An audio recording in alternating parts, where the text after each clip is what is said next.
Shoot, let's try that again. I'm sorry if you missed that. I was in the middle of talking and my Wi-Fi went out, which, it happens. So let's start over. I apologize for not being here at 9 o'clock this morning, but I did have to go to a wake. It was a drive to get there. So I always want to make sure that I get here on Fridays because I absolutely love Free Friday coaching and being able to talk with you guys, to share some tips and some ideas that can help you.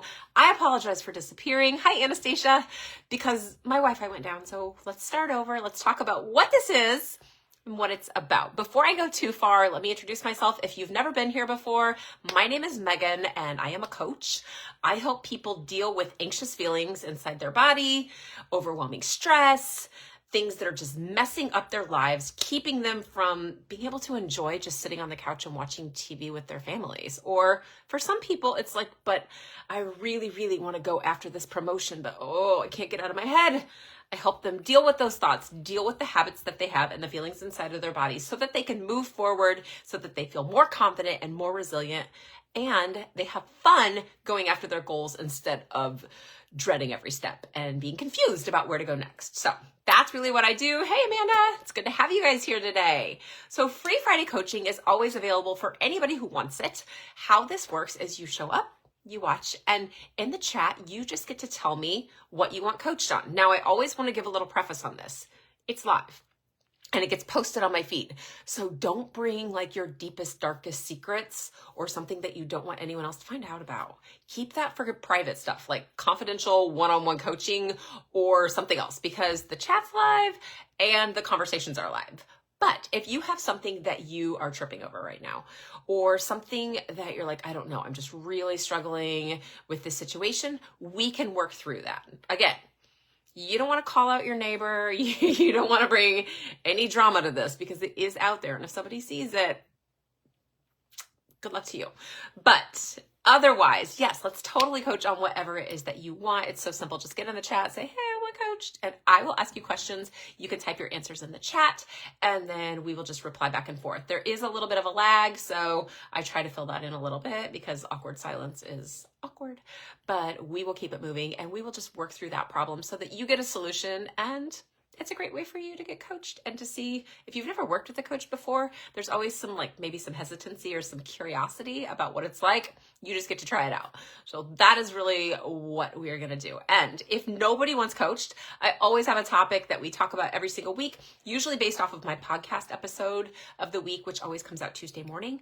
And this week it was all about red cup season, which I love. I know it's weird and a little bit, I like Starbucks. I like coffee. So on my way home from the funeral this morning, I actually went to Starbucks. So excited. It's November 1st. No red cups, which was fine. I still had coffee and I put peppermint in my coffee all year long. So I guess it's kind of like red cup season all year, but without that red cup, that just feels good. And there's something comforting about it. And maybe you understand and maybe you don't, but whether you like coffee or tea, or for some people who are really sensitive to caffeine, even dark chocolate. If you are missing out on something that you really, really enjoy and love, we're going to talk about how you can work through that. Because one of the things that I help my clients do is deal with that feeling of anxiety in their body, because it's really, really uncomfortable and it feels very urgent and it makes your thoughts feel very true and important. None of that is true. Okay. So when we talk about anxiety and we talk about what it is, anxiety itself is really not what's happening outside of you, and it's not your thoughts. It's just the feeling in your body. So for some people, it shows up like shakiness. Sometimes you can even see it in your hands where your hands would just shake. For other people, it's just feeling like their insides are shaking. It can feel like heat in your stomach or in your solar plexus right here. It can feel like your heart's beating too fast. It can feel like you can't swallow. It can feel like your ears ringing. It can feel like your legs are shaking and weak. It can feel like your hands are fizzing. All of those things are really normal symptoms. Tunnel vision, all of these. And as somebody who had 30 years of an anxiety disorder, I've experienced all of them. So I'm telling you, if somebody says, are you sure? I'm like, 100%. Most of them I've had at some point. The thing is, some of them are more typical for certain types of situations than for other types, because those feelings that you're feeling in your body are just a chemical reaction.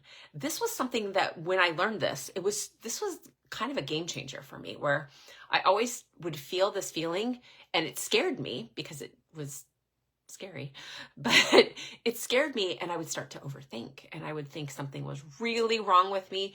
Usually it would be triggered by something that I would hear that was wrong with someone else. So I had health anxiety.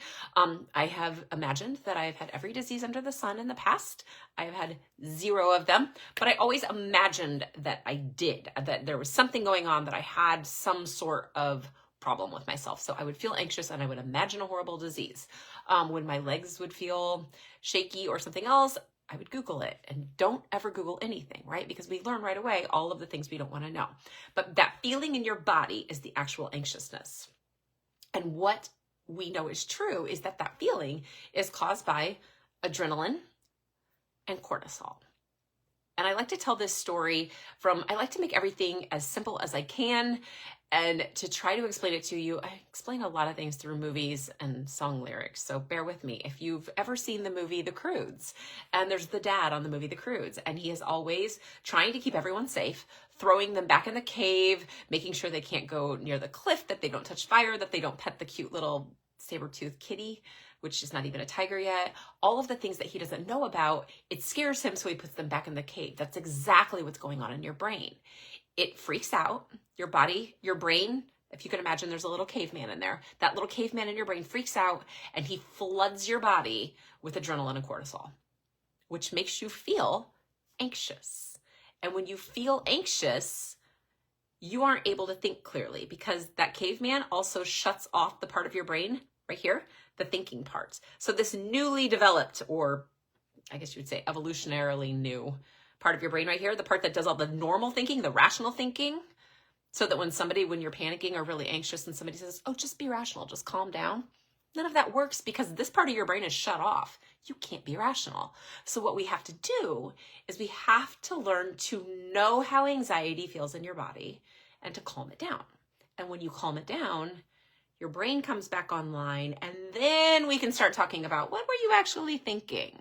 Tell me more about that. Tell me more about what would be true, what wouldn't be true, and then we kind of coach through those problems. But I want to go back to the topic this week, and I promise you it all ties together. I want to go back and talk about red cup season, or coffee, or tea, or whatever else it is that you're like, oh, I'm missing out on that because it makes me feel so anxious. And I just want to offer that coffee isn't the problem.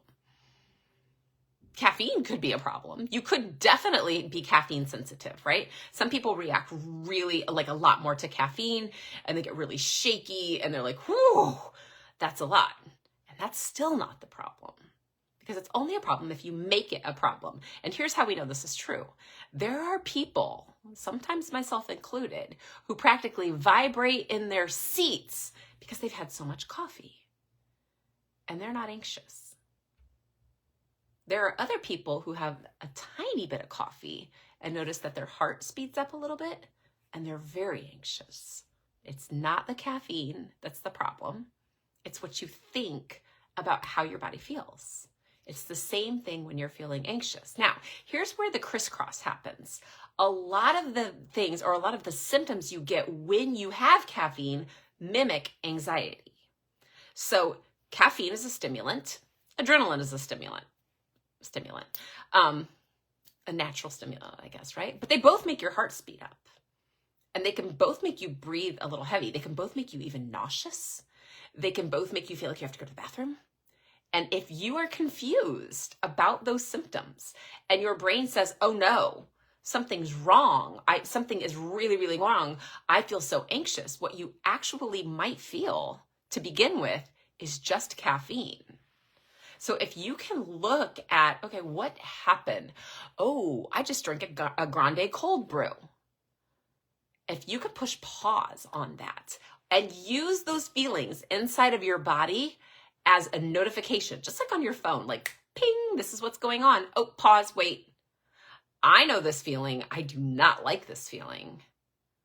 But I know I just drank coffee. That immediately, if you can do, the faster you can use that feeling in your body to stop that cycle of, oh gosh, it's probably because I'm having a heart attack, or oh gosh, it's probably because this person looked at me funny, or oh gosh, it's because everybody in my office hates me, or oh no, it's because I have a horrible disease. As soon as you can use that feeling to hit pause and say, oh, wait. I don't like the way this feels inside of me, and I just drank a huge cold brew coffee. Okay, no, wait. That just took the power away. And what it did was break that cycle of overthinking about how you are feeling. Now, to be clear, anxiety is not comfortable, right? Like, let's not downplay how quick that can happen. And that to really get to that place where you feel confident enough to put that pause in there, you have to get comfortable with the feelings in your body that really are uncomfortable. But once you do that, you can stop that cycle of overthinking, which means those feelings go away faster. Here's why. So as soon as, go back to the idea of that little caveman up in your head, right? He lives in the back here. So as soon as that little caveman, which is really just your amygdala, it's a tiny little lizard brain part of your brain. As soon as that part of your brain has flooded your body with all of those, that cortisol and the adrenaline and all of those things to make you basically go into fight or flight so that you can run really fast or fight something off or lift a car, like an old lady lifting a car off of somebody. All of those things, once those chemicals have calmed down, your brain comes back online and there's nothing to think about. So the faster we can say, oh, wait a second, let's get these chemicals out, they're out in 1 to 2 minutes. And then you go back to feeling normal. It was just like, oh yeah, well, that feeling was there. So there are a lot of other things that can make you feel that way besides the adrenaline and the cortisol, right? Coffee is one. Ladies, hormones. When your estrogen drops, it's going to happen. I am going to be 49 next week. And every single day, I get some kind of freaking hormone surge that makes my body feel anxious. It is because my estrogen is doing this right now, right? So if you get an estrogen drop and suddenly you're like, I don't know what to do, that's when we use that feeling to create the pause and say, okay, I know what this was. Scientifically, this was an estrogen drop. Does it feel good? No, I don't like it at all. But it doesn't make you go down that path of overthinking, whatever your anxious overthinking happens to be about. For some people, that changes based on whatever's happening in their life. And for some other people, it's a consistent theme all the time, whether it's health or it's social anxiety or it's any other kind of anxious thinking that you have. So really what I do as a coach is I say, let's get really familiar with that feeling in your body. Let's talk about where that feeling came from. What is it? Like, tell me what happened when you started to notice that feeling. Because it was uncomfortable, but let's go back and look at what might have been there. And so it might have been, oh, you know what? There was a commercial on TV that made me remember something that used to make me upset when I was little. Or, oh, I totally forgot that I accidentally drank 3 cups of coffee instead of 2 this morning. I just kept drinking it. Or, you know what? Somebody gave me side eye and I immediately thought that they hated me. And then we can start talking about the stories that go along with it, because it's not just the feeling. It's the stories that you create about the feeling. You following me? So, and really, Amanda and Anastasia, if you're still watching, feel free to ask questions because I am here to answer all of your questions as well.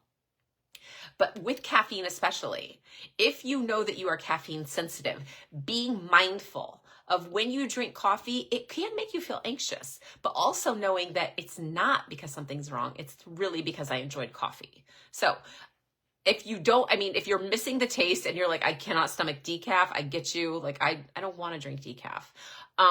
But being mindful of what you're drinking it. Maybe go from a grande to a tall, or maybe even from a tall to a short. They do make short coffees at Starbucks.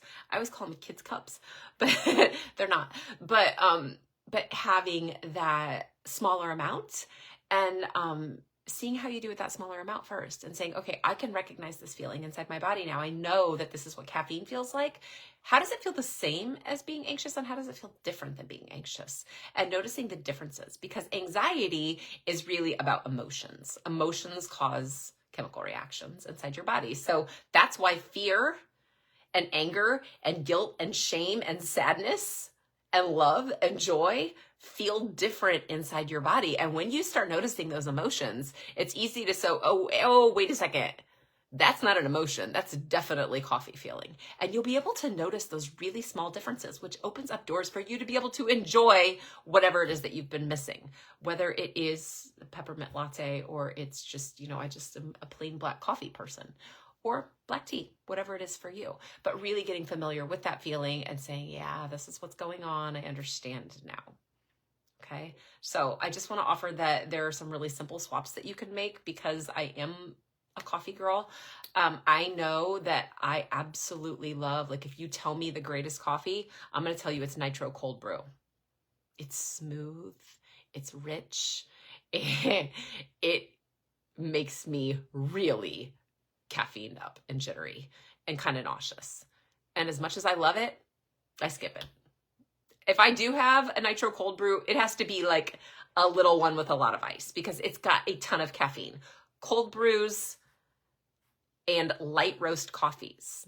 Okay. If you're like, just give me some tips so I can have coffee, avoid cold brew and avoid light roast. In my head, light roast and dark roast seem backward. But if you can avoid those two things and switch to a dark roast and an iced coffee, you're going to be better off because the caffeine is lower. The lighter the roast, the higher the caffeine. Cold brew has more caffeine than iced coffee. So if you can make those two switches, that's a great way just to ease yourself into coffee, if that's something that you want. And some people just don't like it, and I get that, but the premise is the same, right? The idea is still the same. It really goes back to what you think about how your body feels so that you can be familiar with those things and to be able to make choices to do what you want. And that's true whether you want to ask for a raise or go on a trip to Aruba or to, just be able to hang out on the couch and not feel like you're going to crawl out of your skin because you're not doing something all the time. I've coached people on all of those things. And what I find is that most people, their greatest goal is to be able just to enjoy where they are in the moment. And that takes practice sometimes, especially if you're a doer, especially if you have a thought in there about I have to be productive all the time, or if I relax and I have to sit still, I feel anxious. Let's find a way to get you to a place where you can be familiar with the feeling so it goes away faster. And what happens is the more you practice reducing those feelings and getting familiar with those feelings, the less often you're going to feel them, the less intense they're going to be. And when they do show up, and they will because you're human, I'll never tell you that I don't ever feel anxious. I do. But they don't hang around as much. And when they do show up, they don't really mean anything anymore. And my thought on that is if you feel anxious and it doesn't matter, does it matter if you're anxious? And I would say no, because everybody on this planet is walking around with hormones and with situations that anxiety is a very normal reaction to. Okay. So I hope that was helpful for you. I hope that you are able to enjoy coffee if that's something that you've been missing, or tea or anything else. And if you're like, yes, but I just don't know, reach out because my DMs are always open. You are always welcome to message me to ask questions, and let's just set up a time to get on the phone and you can tell me all about it. I would love to hear what's going on with you and to see if there's a way that I can help you through coaching. It's so simple. Just message me. We'll find a time. It's super easy. And talking to me is basically just like this, except for I get to hear your voice too, which is really fun. It makes it easy for me to be able to help you. So welcome to Red Cup season. I guess that Halloween's over and now it's Christmas time, according to Walmart and Target and everywhere else. And I'm here for it. I think it's great. And if you guys are ready to go, if you're like, sign me up, lady, I'm in. Great. I will talk to you very soon. Thank you for watching. Thank you for tagging your friends in here who are also coffee lovers who have given it up for anxiety. And I will be back again next week, hopefully at 9 a.m. Friday, which is when I normally get on for Free Friday coaching. So thanks for being here. Take care, and I will talk to you soon.